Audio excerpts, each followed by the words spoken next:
Assalamualaikum warahmatullahi wabarakatuh.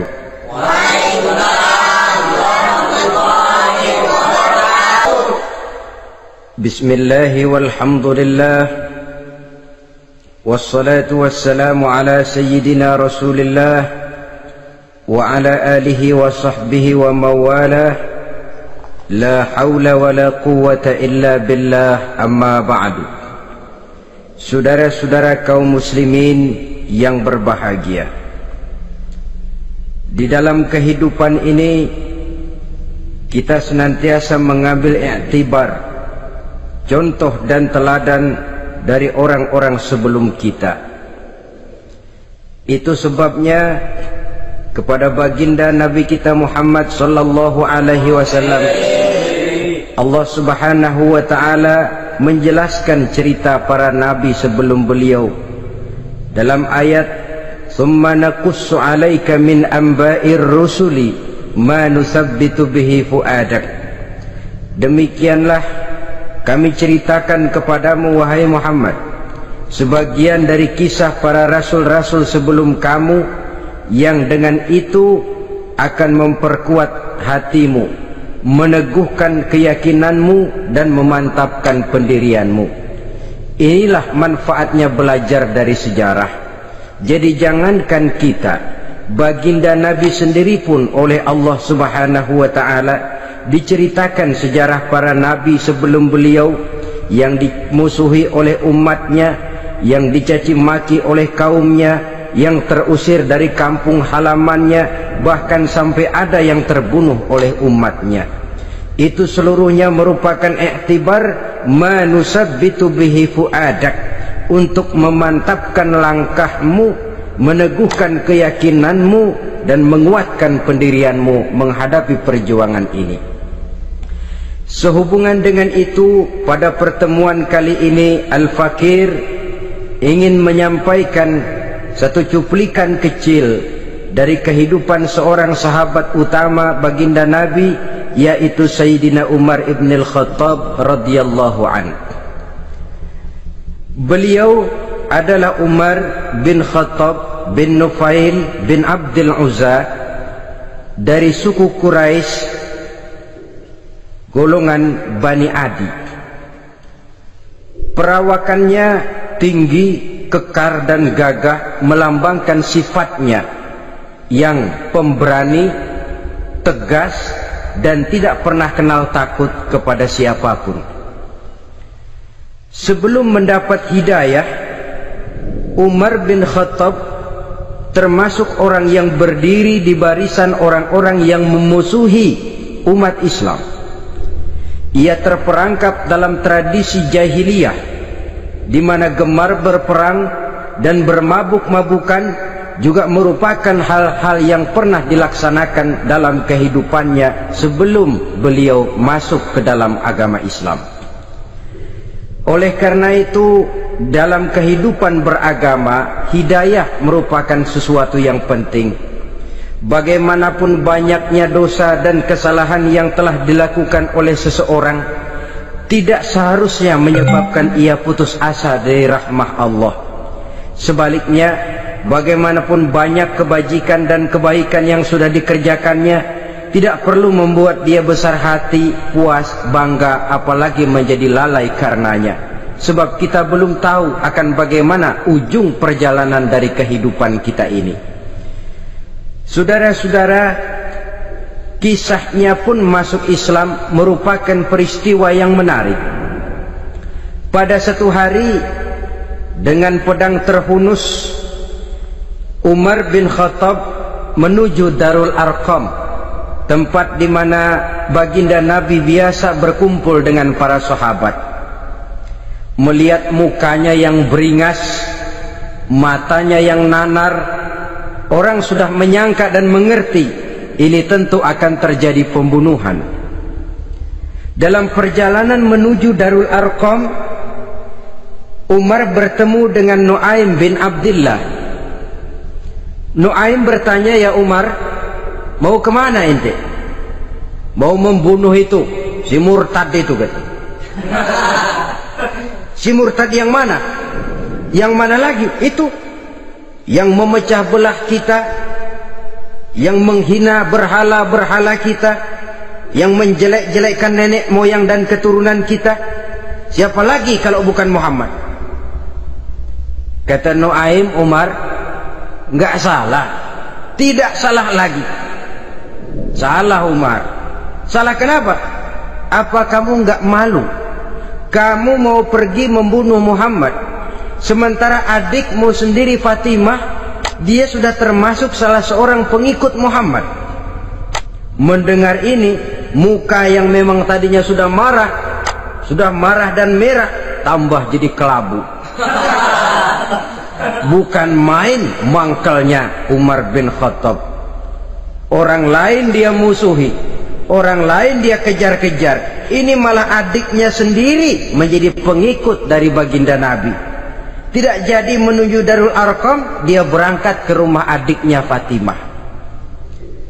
Adapun di rumah Fatimah sedang berkumpul Fatimah, suaminya Sa'id bin Zaid, dan seorang sahabat Habbab ibnul Arad. Mereka sedang membaca Quran. Waktu itu Quran belum lagi dijilid macam sekarang, jadi masih merupakan suhuf atau lembaran-lembaran tercecer saja. Ketuk pintu, ya tentu tidak assalamualaikum karena dia belum Islam.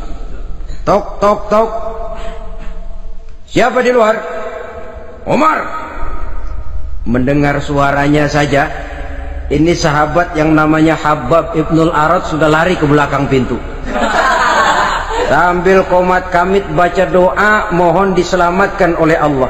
Adapun Fatimah yang sedang memegang suhuf, lembaran tulisan Quran itu, menyembunyikan suhuf itu di belakang bajunya. Umar masuk.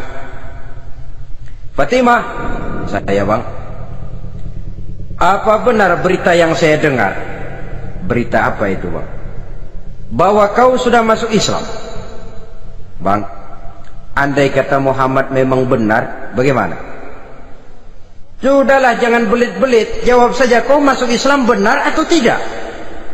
Ya. Saudara hadirin, begitu dikatakan iya, tangannya langsung melayang, menampar muka adiknya ini, sehingga mengalir darah dari hidungnya. Suaminya Sa'id bin Zaid yang mencoba melindungi istrinya, dipegang lehernya, dibanting, diduduki dadanya. Oh, ini jawara ini.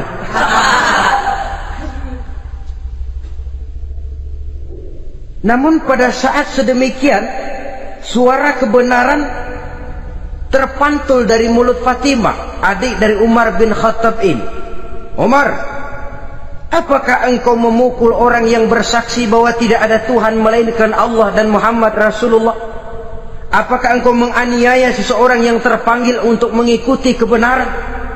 Manusia macam apa engkau, Umar? Saudara, memang dia orang keras, tapi hatinya mudah menerima kebenaran. Sehingga mendengar kalimat adiknya ini tercenung dia sejenak, melongo, bengong kata anak sekarang. Ini kalau tidak karena keyakinan yang mantap, tidak mungkin orang ini, anak adik saya ini bicara macam begini. Umar, mengapa engkau memukul orang yang bersaksi bahwa tidak ada Tuhan melainkan Allah dan Muhammad Rasulullah?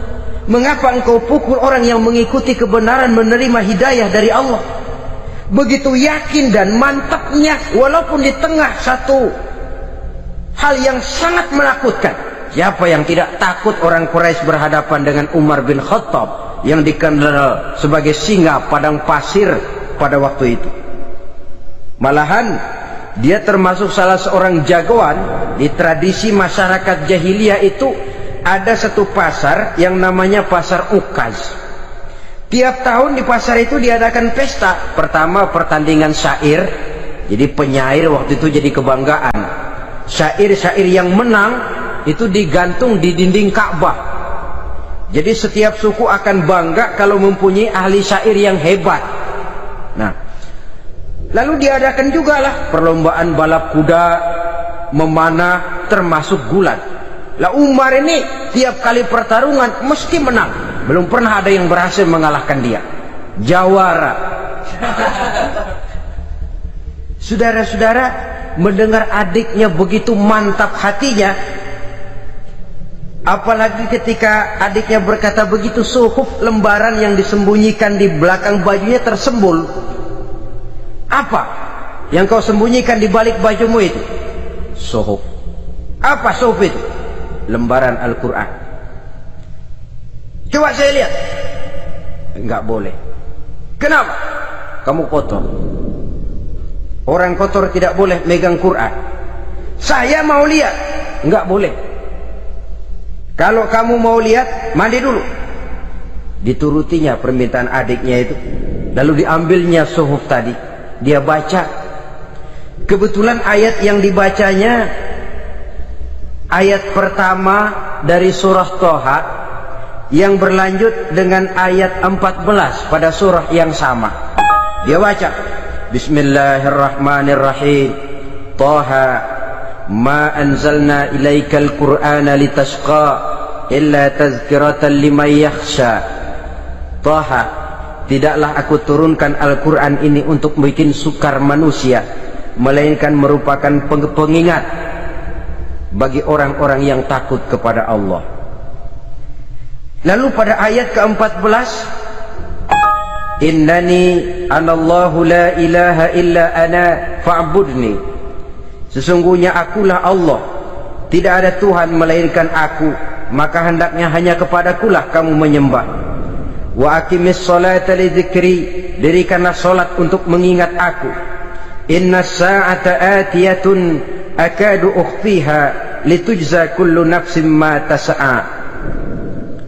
Sesungguhnya kiamat itu pasti akan datang, yang sengaja waktunya kami tidak beritahukan kepada kamu semua, untuk kami balas segala setiap orang tentang apa saja yang telah mereka lakukan dalam kehidupan di dunia ini.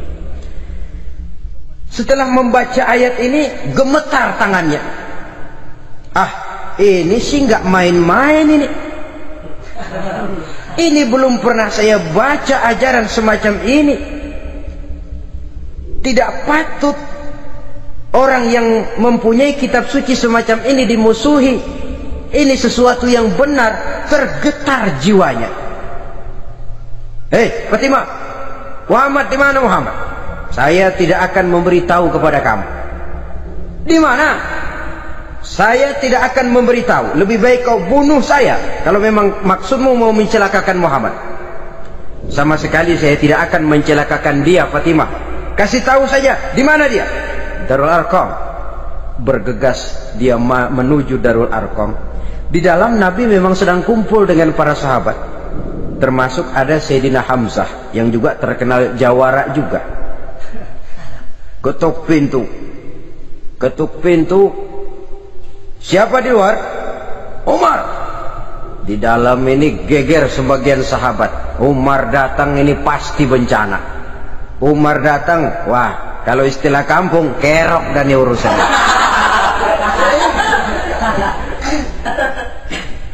Tapi baginda Nabi menenangkan mereka. Tenang, mudah-mudahan ada hikmahnya.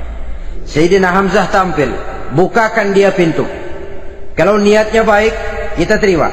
Kalau niatnya tidak baik, saya paling depan. Dibukakan pintu. Begitu dibukakan pintu, Umar masuk merangkul baginda Nabi, kemudian dengan tersendat, Ashhadu an la ilaha illallah wa ashhadu annaka ya Muhammad Rasulullah. Saya bersaksi tidak ada Tuhan melainkan Allah, dan saya bersaksi bahwa engkau hai Muhammad adalah utusan Allah. Sahabat takbir semua, Allahu Akbar, Allahu Akbar. Kegembiraan meliputi suasana ketika itu. Kenapa? Karena sebelumnya dikala Umar belum masuk Islam, dia merupakan ganjalan yang paling dikhawatirkan oleh umat Islam. Setelah dia masuk Islam, jelas merupakan suatu keuntungan yang sangat besar. Dan dia tertarik kepada Islam bukan karena bujuk rayu orang, tidak karena diberikan harta, tidak karena diiming-iming oleh kedudukan tinggi, Tapi karena kebenaran, hidayah menembus hatinya melalui wasilah ayat dalam surah Thaha yang dibacanya melalui suhuf yang dipegang oleh adiknya tadi. Sejak saat itu berubah 180 derajat Umar bin Khattab radhiyallahu anhu. Tetapi tetap dengan sifatnya keras, tegas, dan tidak pernah kenal takut kepada siapapun. Cuma kalau sebelum Islam dia kerasnya kepada Islam, setelah dia masuk Islam muter arah kepada siapapun yang memusuhi Islam. Dia bersikap keras, tegas, dan tidak pernah kenal takut. Bahkan setelah beliau masuk Islam, satu hari ketika di Darul Arqam kumpul-kumpul, waktu itu Nabi belum berdakwah secara terbuka karena pengikut masih sedikit. Sayyidina Umar usul, "Ya Rasul, ada apa Umar? Alasna 'alal haq fi mamatina wa mahyana." Ya Rasul, bukankah kita ini berdiri di atas sesuatu yang benar? Bukankah mati kita, hidup kita untuk melaksanakan sesuatu yang benar? Bala ya Umar, betul Umar. Wallazi nafsi biyadih, innakum la'alal haq in muttum wa in hiyitum.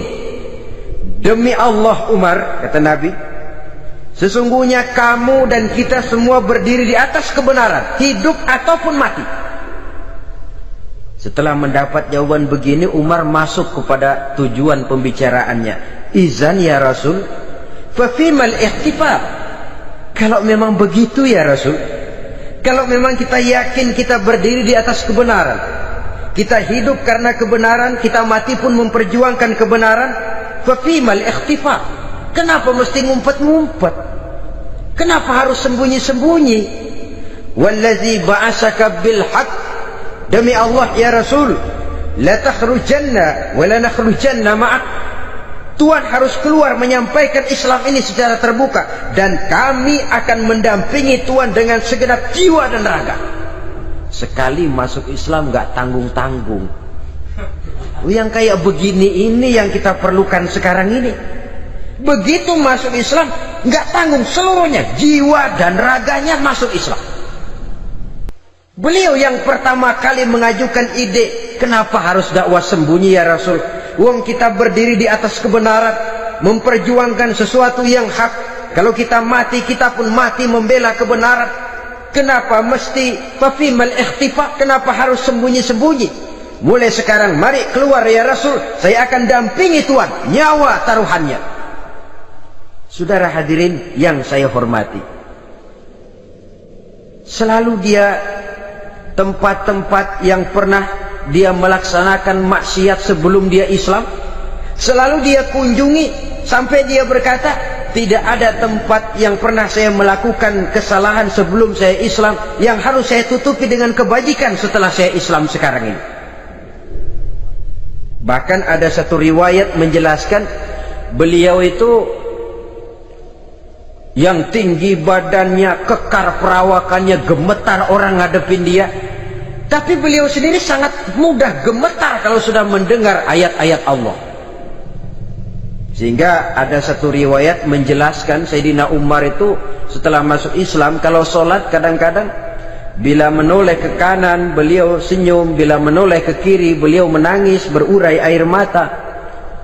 Ada orang bertanya, ya Umar, kenapa menengok ke kanan kau senyum, ke kiri kau menangis? Itulah kalau saya ingat jahilnya saya sebelum Islam. Adapun bila saya menoleh ke arah sebelah kanan saya tersenyum, teringat betapa dulu saya membuat berhala dari korma. Saya tumpuk-tumpuk, saya susun begitu.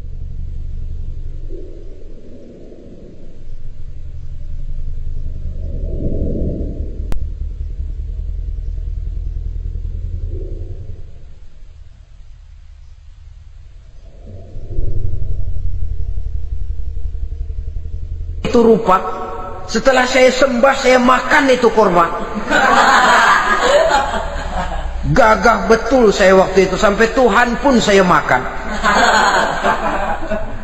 Adapun kalau saya menoleh ke kiri teringat putri kesayangan saya yang terbawa oleh tradisi jahiliyah, takut menanggung aib, merasa malu mempunyai anak perempuan, sampai dia terkubur hidup-hidup.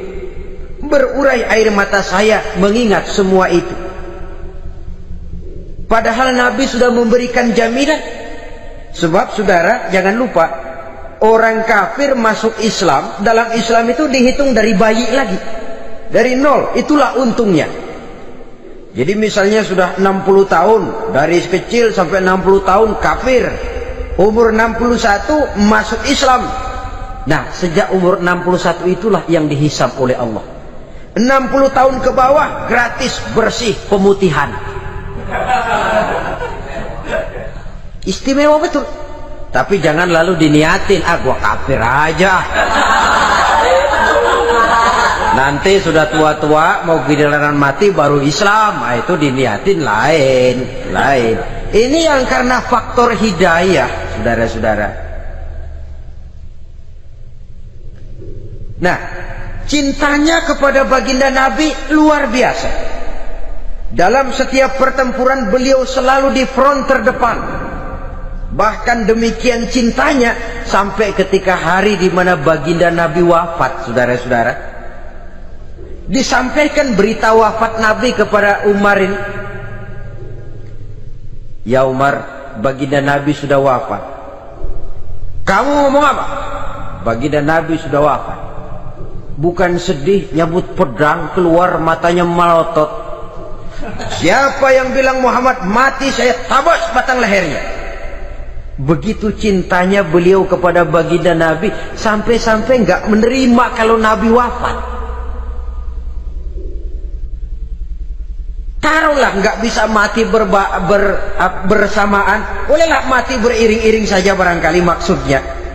Saudara-saudara, cabut pedang, kelayaban kemana-mana. Ayo, siapa ngomong Muhammad mati, saya tabas batang lehernya. Sampai bertemu dengan Sayyidina Umar, Sayyidina Abu Bakar. Di tempat orang banyak, Sayyidina Abu Bakar yang bijaksana ini pidato. Ayuhan nas, man kana ya'budu Muhammadan fa inna Muhammadan qad mata, wa man kana ya'budu Allah fa inna Allah hayyun la yamut. Wahai manusia, barang siapa yang menyembah Muhammad, maka Muhammad sudah mati. Tetapi barang siapa yang menyembah Allah, Allah akan hidup selamanya dan tidak akan pernah mati. Mendengar pidato ini, Sayyidina Umar sadar bahwa sebenarnya yang tidak bisa mati itu cuma Allah. Bagaimanapun agungnya baginda Nabi, besarnya baginda Nabi, tinggi akhlak budi pekertinya Nabi, cintanya beliau kepada Nabi, toh Nabi manusia dan manusia harus mati. Kemudian dibacakan surah Ali Imran ayat 144. Wa ma Muhammadun illa rasul qad khalat min qablihi rusul afa immata aw qutilan qalabtum ala aqabikum. Muhammad tidak lain daripada manusia, telah datang kepadanya rasul. Apakah jika ia mati engkau kembali menjadi murtad atau mundur ke belakang? Mendengar ayat ini dibacakan, Sayyidina Umar sadar, berurai air matanya, menangis dalam kesedihannya. Ini cintanya yang demikian tinggi kepada baginda Rasulullah sallallahu alaihi wasallam. Begitulah seluruh kesalahan yang dia lakukan pada saat sebelum dia masuk Islam, berusaha dia tutupi dan dia tebus dengan segala kebaikan, pengabdian, perbuatan soleh setelah dia masuk Islam. Sehingga diajarkan oleh baginda Nabi, ittaqillaha haitsu ma kunta wa atbi'i sayyi'atal hasanata tamhuha wa khaliqin nasa bi khuluqin hasanin. Bertakwalah kamu kepada Allah, kata Nabi, dimanapun saja kamu berada. Jadi takwa tidak kenal tempat. Dimanapun saja kamu berada, bertakwalah kepada Allah. Di rumah takwa, di pasar takwa, di kantor takwa, di tengah orang banyak takwa, pada waktu sendirian takwa. Ittaqillaha haitsu ma kunta. Bertakwalah kau kepada Allah dimanapun saja kamu berada. Jangan takwa pakai tempat. Di masjid takwa, di kantor nyolong. Itu tidak haitsu makunta. Yang diajarkan oleh Nabi, dimanapun kamu berada, bertakwalah kepada Allah.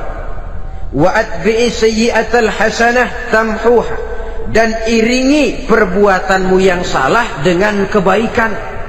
Jadi kalau satu saat terselip kita berbuat salah, cepat iringi dengan kebaikan, tamhuha, dengan harapan kebaikan yang kita kerjakan akan menutupi dosa yang terselip kita lakukan. Amin. Ngomongin orang, astagfirullahaladzim, banyak istighfar. Istighfarnya mudah-mudahan bisa nutupin dosa karena ngomongin orang. Tapi jangan lalu tambah sulap, ngomongin orang istighfar, terus ngomongin lagi istighfar lagi. Itu tentu tidak bisa dengan cara begitu.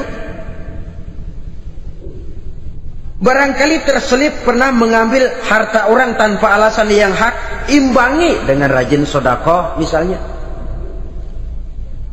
Barangkali pernah menyakiti hati orang, imbangi dengan perbuatan yang bisa menyenangkan hati orang lain. Itu namanya mengiringi perbuatan yang bersifat salah dengan kebajikan. Ini yang dilakukan oleh Sayyidina Umar. Setiap pelosok hampir dia datangi, tempat-tempat di mana dia pernah melakukan kesalahan sebelum Islam, di sana dia tegakkan kebajikan dan kebaikan. Kegagahannya, keperkasaannya, keberaniannya sepenuhnya bulat-bulat sudah diwakafkan untuk kepentingan Islam. Saudara hadirin yang saya hormati, diperlukan orang-orang yang punya keberanian macam Sayyidina Umar. Berani karena panggilan hidayah, bukan berani babi. Babi berani juga babi, cuman nyeruduk. Artinya berani yang tanpa pertimbangan. Berani yang tanpa pertimbangan pada akhirnya akan menyulitkan kita sendiri. Beliau gagah, beliau berani, beliau punya kekuatan, beliau punya wewenang, dan itu dimanfaatkannya untuk menjadi backing baginda Nabi kita Muhammad sallallahu alaihi wasallam. La takhrujanna wa la nakhrujanna ma'ak ya Rasul. Rasul, keluar, sampaikan dakwah secara terbuka. Saya akan mendampingi Tuhan. Jika ada yang ganggu Tuhan, saya paling depan. Backing yang mendampingi Rasul untuk menyampaikan risalah Islamiyah ini. Saudara hadirin yang saya hormati, wa khaliqin nasa bi khuluqin hasanin, kata Nabi, dan pergaulilah manusia dengan akhlak yang baik, karena dengan ini kau bisa mengambil hati orang. Dalam hadis lain katakan, innakum la tas'una an-nasa bi amwalikum walakin yas'uhum minkum bastul wajhi wa husnul khuluq. Kamu tidak akan bisa menyenangkan orang banyak dengan hartamu, tapi kamu bisa ambil hati mereka dengan budi pekerti yang luhur dan muka yang manis. Dengan harta belum tentu kita bisa menyenangkan semua orang, tapi budi pekerti yang luhur, muka yang manis, itu yang akan bisa membuat kau menyenangkan orang banyak.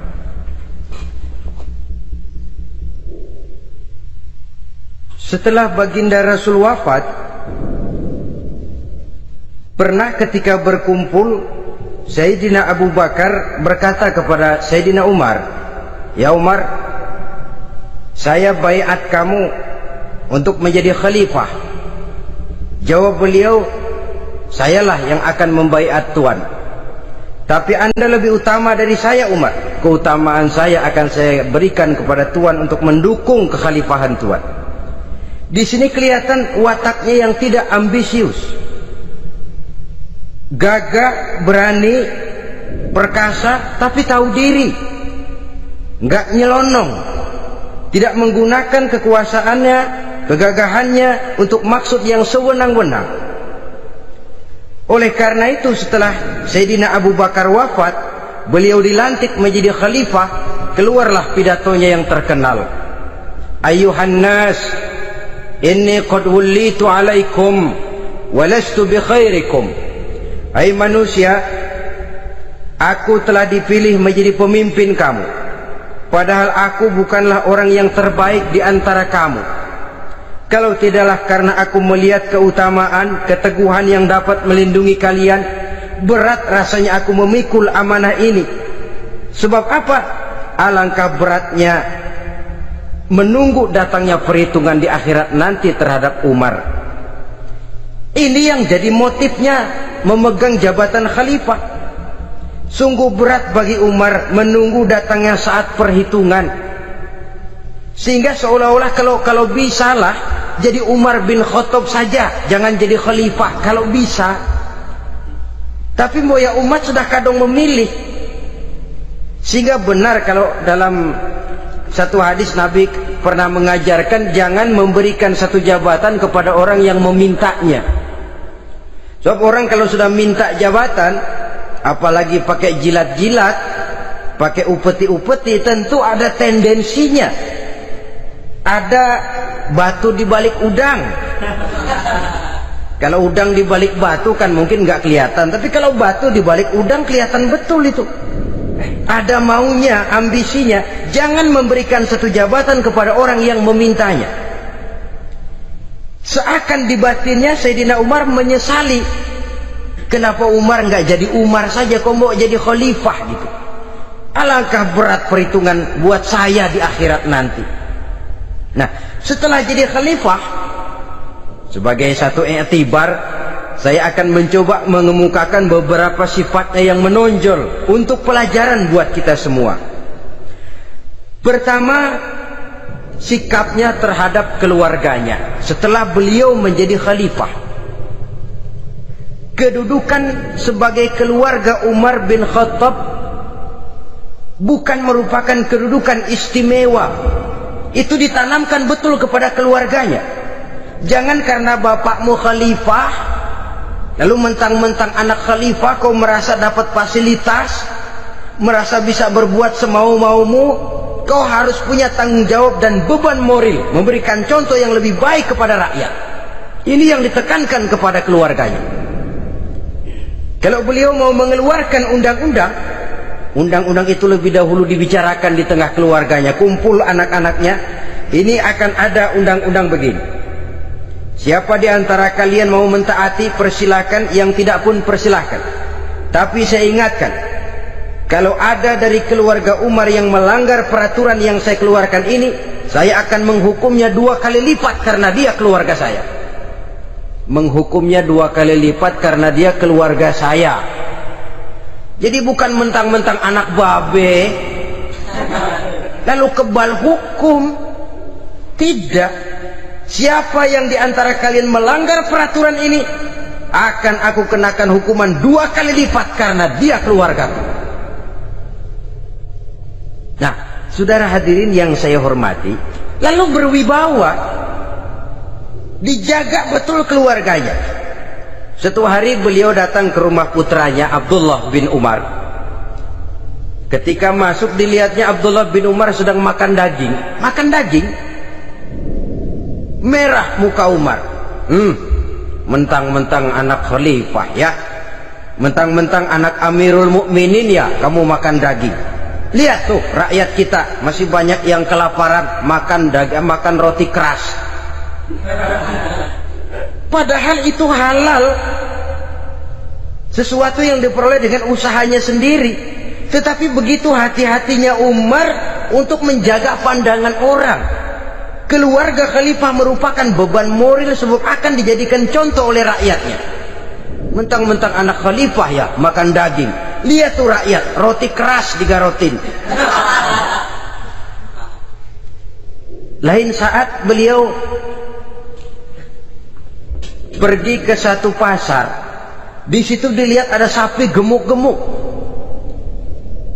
Tempat lain sapinya kurus-kurus.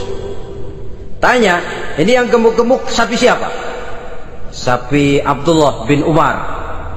Sapi anaknya. Panggil Abdullah bin Umar, suruh sini. Datang anaknya. Abdullah bin Umar, bagaimana ceritanya sampai ini? Begini, Bapak. Dahulu itu dengan uang saya beli sapi kurus-kurus. Lalu saya rawat. Saya berikan upah orang untuk merawat sapi-sapi itu, sampai sekarang dia menjadi gemuk. Akan saya jual, dan keuntungannya tentu sesuatu yang halal.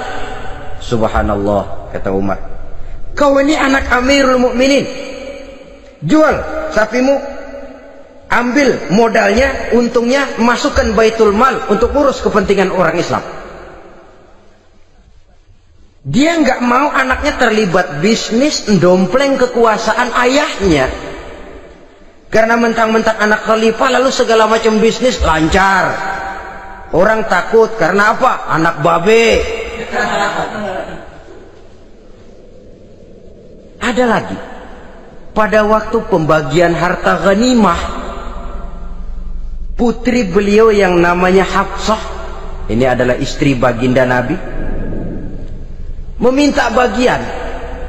Kaum kerabat ayah, ini kerabat khalifah, kitalah dulu kerabat. Kalau kau kerabatku, maka jatahmu nanti dari ayahmu. Harta ini masih lebih banyak dibutuhkan oleh orang-orang Islam. Nanti belakangan, kalau ada sisanya. Belakangan kalau ada sisanya. La haula wala quwata illa billah.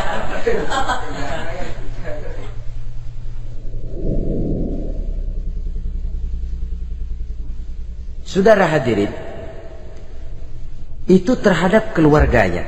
Kemudian apa sifat-sifat yang menonjol dari kepemimpinannya? Pertama, kesederhanaannya. Beliaulah satu-satunya khalifah, Amirul Mukminin, setingkat presiden kalau sekarang, yang punya jubah cuma 2 dan 1 pun punya anaknya. Tambelan lagi. Pernah sholat Jumat terlambat, beliau naik mimbar untuk khutbah, sebelumnya minta maaf dulu. Saudara-saudara, maaf saya terlambat nungguin baju kering. Seorang khalifah nungguin baju kering, sederhana dalam kehidupannya. Mari kita ambil satu cerita lagi. Pada waktu beliau jadi khalifah, yang diangkat jadi gubernur di Mesir adalah Amr bin As. Amr bin As hidupnya lebih mirip kaisar. Istananya besar, pakaiannya bagus-bagus. Nah, yang paling mengganggu pikiran Amr bin As, di sebelah istananya ini ada gubuk reot, kepunyaan orang Yahudi lagi. Ini nggak pantas bener, masa di samping istana gubernur ada gubuk reot. Orang Yahudi lagi yang punya.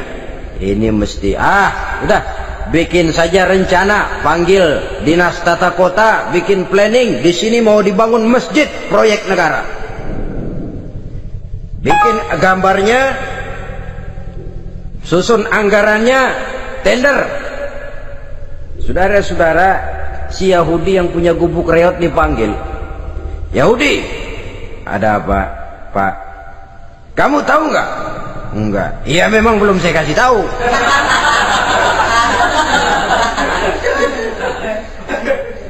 Ada apa, Pak?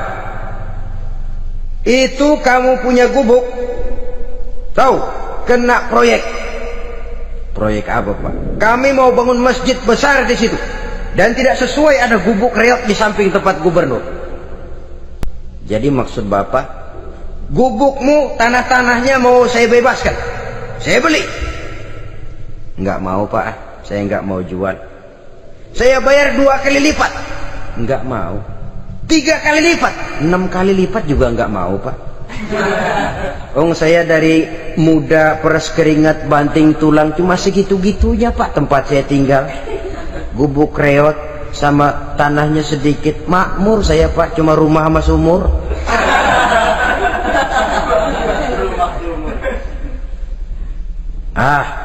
Ini Yahudi kelewatan juga.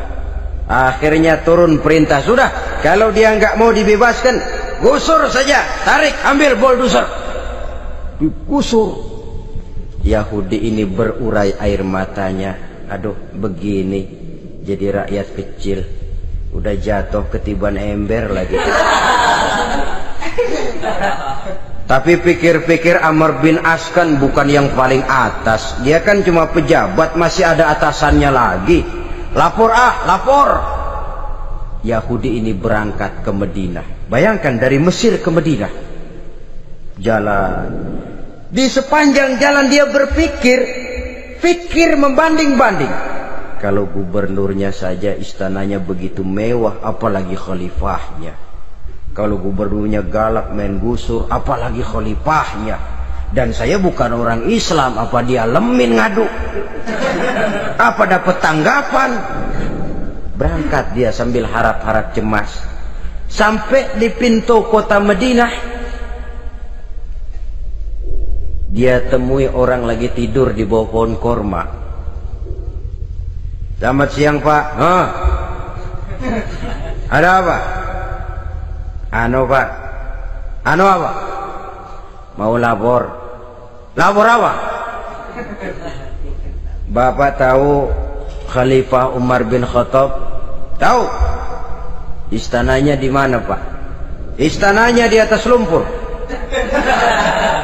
Di atas lumpur. Di atas lumpur. Pengawalnya banyak Pak. Banyak.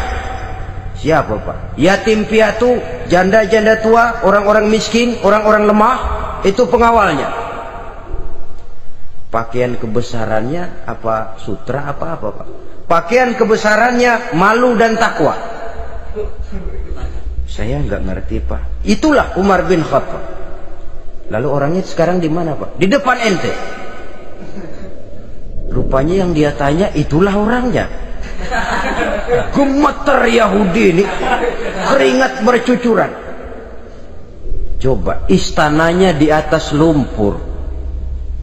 Sebab beliau berprinsip, bagaimana saya bisa menghayati nasib rakyat kalau saya tidak merasakan apa yang mereka rasakan? Bagaimana saya nggak bisa tahu sakitnya lapar kalau saya belum pernah kelaparan? Itu prinsipnya. Istananya di atas lumpur. Para pengawalnya yatim piatu, janda-janda tua, orang-orang miskin, orang-orang lemah dan tidak mampu. Dan pakaian kebesarannya malu dan takwa. Kamu dari mana? Dari Mesir Pak. Ada apa? Mau laporan gubernur Bapak di Mesir yang namanya Amr bin As. Kenapa? Main gusur aja Pak. Ceritanya, iya dia mau bangun masjid. Kebetulan di areal itu saya punya tanah sama gubuk segitu-gitunya. Saya nggak mau dibeli, digusur Pak. Saya mau mencari keadilan. Begini, kamu lihat tempat sampah itu, lihat. Di situ banyak tulang. Coba kamu ambil kemari satu, tulang unta, bawa sini. Bingung Yahudi. Pak, saya kemari mau cari keadilan. Kalau tulang mah di Mesir juga banyak Pak. Sudahlah, pokoknya kau ambil saja tulang itu. Dicoker-coker dapat dikasih. Tulang itu digaris lurus oleh Sayyidina Umar dengan ujung pedang. Red. Nah, nih, kau bawa kepada Amr bin As. Makin bingung itu Yahudi.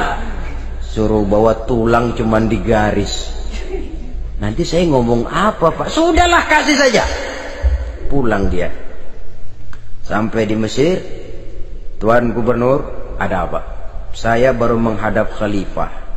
Kemudian beliau sampaikan ini, dikasih tulang.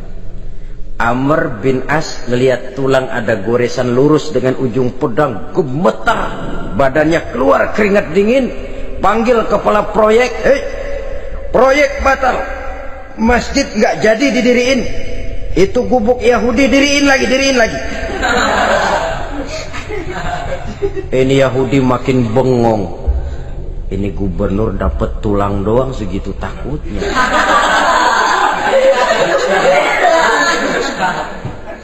Ada apa sebenarnya Tuan Gubernur? Kamu tahu, ini nasihat pahit buat saya dari Amirul Mukminin Umar bin Khattab. Seolah-olah beliau bilang, hai Amr bin As, jangan mentang-mentang sedang berkuasa ya. Pada suatu saat kau akan jadi tulang-tulang kayak begini. Maka mumpung kamu masih hidup dan berkuasa, berlaku lurus dan adillah kamu seperti lurusnya garis di atas tulang ini. Red, lurus, adil, jangan bengkok. Sebab kalau kamu bengkok, nanti aku yang luruskan pakai pedangku. Siapa yang nggak ngeper digituin? Sampai akhirnya apa? Kata si Yahudi, Pak, kalau begitu Islam adil ya? Adil. Kalau gitu biarin dah Pak, tanah saya.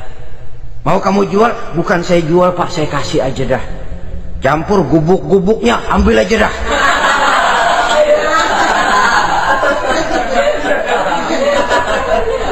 Masuk Islam si Yahudi ini oleh karena keadilan dari Umar bin Khattab. Begitulah kesederhanaan hidupnya. Sampai saudara, yang ironi betul, pernah Utsman bin Affan, Ali bin Abi Thalib, Thalhah dan Zubair kumpul mendengar berita bahwa Sayyidina Umar ini punya hutang. Bayangkan, seorang khalifah untuk melangsungkan hidupnya sampai punya hutang. Padahal Baitul Mal di bawah kekuasaannya. Berunding Utsman, Ali, Thalhah, Zubair. Kalau kita langsung ngomong sama Umar nggak enak dong, dia nggak bakalan terima. Lewat putrinya aja, Hafsah. Baik. Hafsah ngomong sama Umar, Abah, kenapa? Bagaimana kalau honor Abah ditambah, ditingkatkan supaya hutang bisa ketutup? Hafsah, saya Abah. Siapa yang nyuruh kamu ngomong begitu? Enggak ada. Ada. Saya tahu ada ini. Kalau enggak ada, kamu enggak mungkin ngomong begitu. Tapi orangnya kalau saya tuntut, mereka mungkin enggak mau. Sekarang saya mau tanya Hafsah, kau kan istri Rasul, betul? Nah, saya mau tanya, suamimu makanannya apa? Daging? Bukan. Roti. Tempat tidurnya kasur empuk? Bukan. Kain kasar yang kalau musim panas kami bentangkan, kalau musim dingin separuh buat tidur, separuh buat selimut. Pakaian yang dibelikan untukmu berapa banyaknya?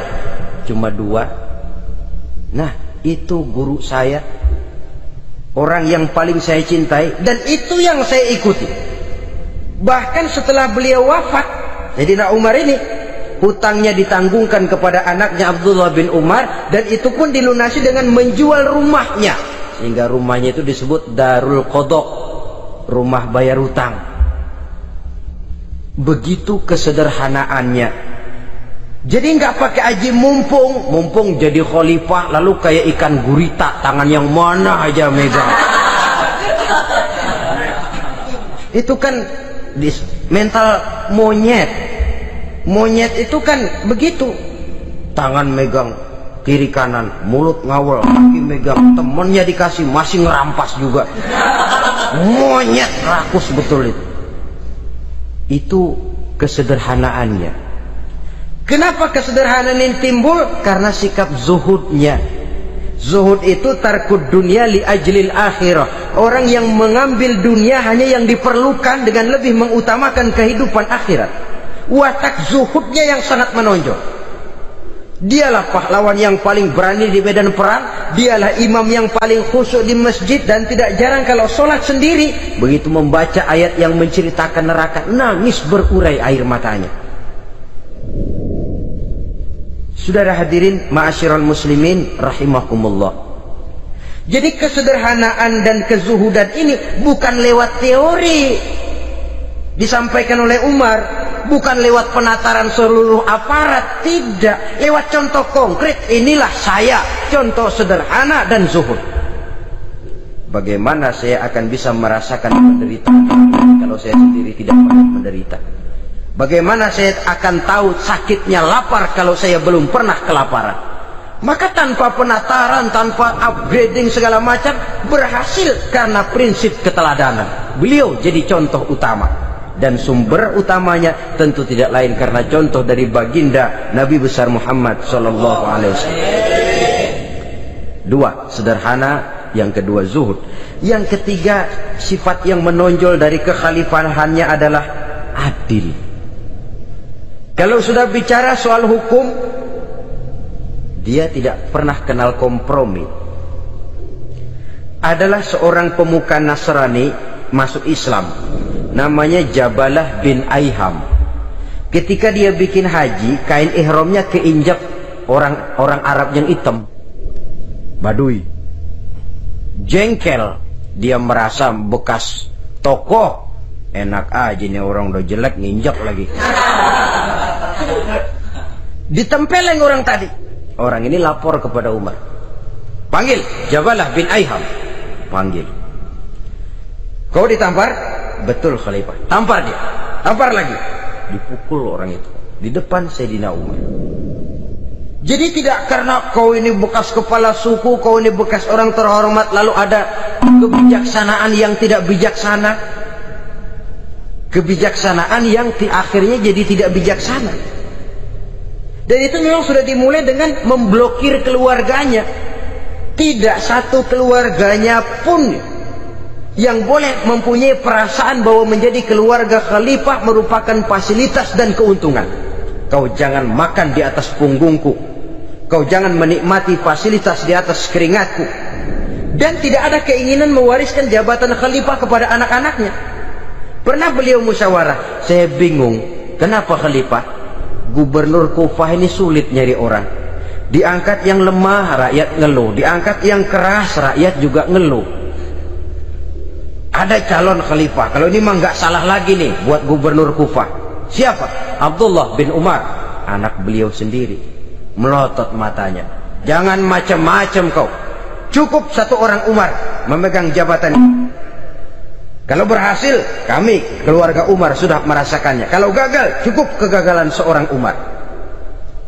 Tidak berusaha mengorbitkan anaknya, wah anak babeh diangkat jadi jadi tidak, malah diblokir, cari yang lain. Tapi Abdullah bin Umar cukup syarat ya khalifah, dia orang bertakwa dan soleh. Yang takwa dan soleh bukan cuma anak Umar, anak orang lain juga banyak yang takwa dan soleh. Itu prinsipnya. Sehingga ketegasannya ini membuat orang jadi sungkan. Dan tidak seorang pun berani kirim-kirim upeti hadiah. Pernah itu ada pejabat dari Azerbaijan kirim makanan, kue, mending apa? Kue. Gitu dicicipi enak juga ya kue ini, enak khalifah. Ini di sana apa makan rakyat biasa? Bukan, ini makanan orang-orang fit. Nah, dibungkus lagi itu kue, dibungkus. Ontamu mana? Di luar. Ambil, bawa pulang, serahkan lagi kepada gubernur di sana. Kasih tahu salam dari Umar bin Khattab, kenyangkan dulu rakyat dengan makanan seperti ini, kita belakangan. Jadi kalau rakyat lapar, saya orang pertama yang akan merasakan kelaparan. Tapi kalau rakyat makmur, biarlah saya menjadi orang terakhir yang kenyang. Kan bagus prinsip itu. Jikalau rakyat kelaparan, saya akan jadi orang pertama yang merasakan lapar. Tapi kalau rakyat makmur, biar saya jadi orang terakhir yang kenyang. Jangan dibalik. Pada saat rakyat kelaparan, dia kekenyangan. Dan selanjutnya, sikap keadilannya ini, saudara-saudara, menyebabkan hukum lalu jadi berwibawa. Pernah beliau jalan-jalan di lorong kota Madinah, di tempat yang namanya Hara bersama Aslam. Ada ibu-ibu, anaknya nangis, lapar ma, sabar dikit lagi matang katanya. Emang tuh ibu lagi ngerebus, bunyi air ngegulak, luguk. Umar lihati dari jauh, belum juga matang. Nih anak dari nangis, lapar, sampai capek nangis, sampai tidur. Anak tidur, Umar samperin, Bu, emang masak apa sih kok nggak bisa matang? Saya nggak masak apa-apa Tuhan. Itu pating kerubuk apa? Ketika dibuka ya cuma air saja. Subhanallah, ibu sudah ngebohongi anak ibu sendiri. Habis harus bagaimana Tuhan? Saya sudah nggak punya makanan untuk dimasak. Sementara perut nggak kenal kompromi, jalan satu-satunya ya terpaksa anak saya bohongi. Saya bilang sebentar lagi matang sampai dia tidur sekarang ini. Memangnya Khalifah Umar gimana sih ngurusi rakyatnya? Subhanallah, dia orang zalim. Dia yang memegang urusan kami, tapi dia nggak tahu nasib saya. Anak kelaparan, keluarga terlantar. Oh begitu. Iya, zalim betul Umar bin Khattab itu. Kalau begitu ibu tunggu sebentar. Dia pulang bersama Aslam menuju Baitul Mal. Dia ambil tepung 1 karung, dipikul sendiri. Dipikul sendiri. Kata Aslam, ya Khalifah, biar saya yang bawa. Jangan. Kenapa Khalifah? Apa kau kira kau sanggup mikul dosa saya di akhirat nanti? Biar saya yang mikul sendiri. Dia bawa ke tempat tuh ibu-ibu. Dia masakin sendiri. Nah bu, sudah matang, persilakan masak. Makan. Alhamdulillah Tuhan. Mudah-mudahan Allah memberkahi Tuhan. Tuhan lebih baik dari Umar bin Khattab yang zalim itu. Memang sebenarnya Tuhan siapa, kata tuh ibu? Saya. Iya, saya ya Umar bin Khattab yang ibu bilang zalim itu. Gemetar si ibu. Gemetar si ibu.